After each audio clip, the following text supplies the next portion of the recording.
Com respeito à reencarnação, posso dizer? Pode, Chico. Com respeito à reencarnação, nós, os espíritas, estamos diante de uma realidade inconteste para nós. Mormente na vida mediúnica, temos assistido, nestes quase 45 anos de espiritismo evangélico à luz dos princípios kardecianos, a desencarnações e reencarnações.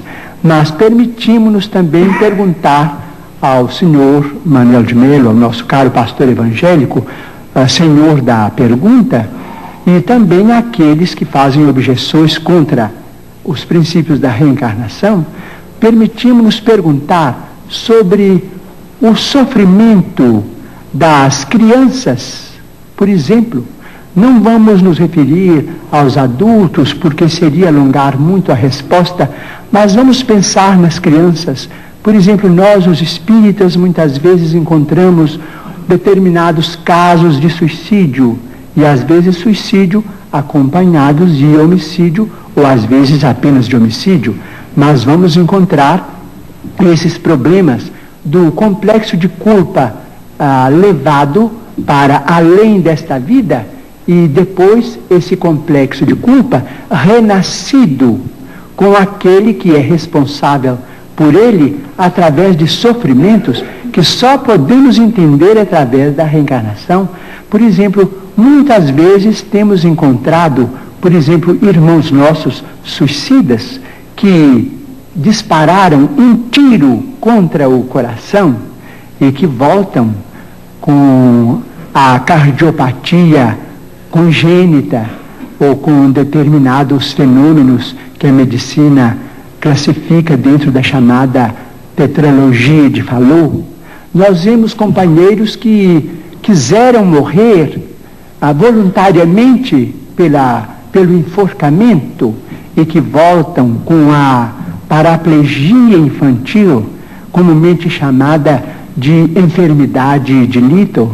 Nós vemos muitos daqueles que preferiram o veneno e que voltam com malformações congênitas, com problemas miopáticos, com o mixedema, aqueles que às vezes violentam o próprio ventre e que voltam também sofrendo as tendências e que às vezes acabam se desencarnando com o chamado infarto mesentérico.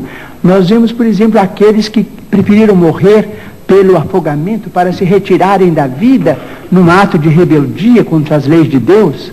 Vemos, por exemplo, aqueles que preferiram o afogamento e que voltam com o chamado enfisema pulmonar. Aqueles que dispararam tiros no próprio crânio e que voltam com tantos fenômenos dolorosos, como, por exemplo, a idiotia, a acromegalia, quando o tiro, vamos dizer, quando o projétil alcança a hipófise, porque nós estamos em nosso corpo físico subordinado ao nosso corpo espiritual.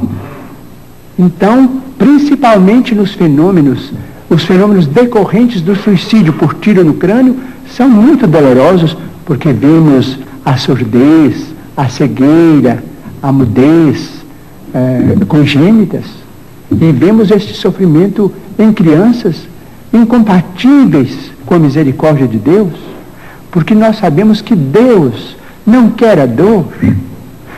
Diz Emmanuel, se Deus quisesse a dor, Ele não teria nos dado anestesia através da medicina. A dor é uma criação nossa. Chegamos ao além com determinado complexo de culpa e pedimos para voltar ao corpo, trazendo as consequências de nossos próprios atos menos felizes. Então, pedimos ao senhor Manuel de Melo, nosso caro pastor evangélico, que tem trabalhado tanto e cujo mérito nós todos reconhecemos e reverenciamos, para pensar conosco nestes problemas.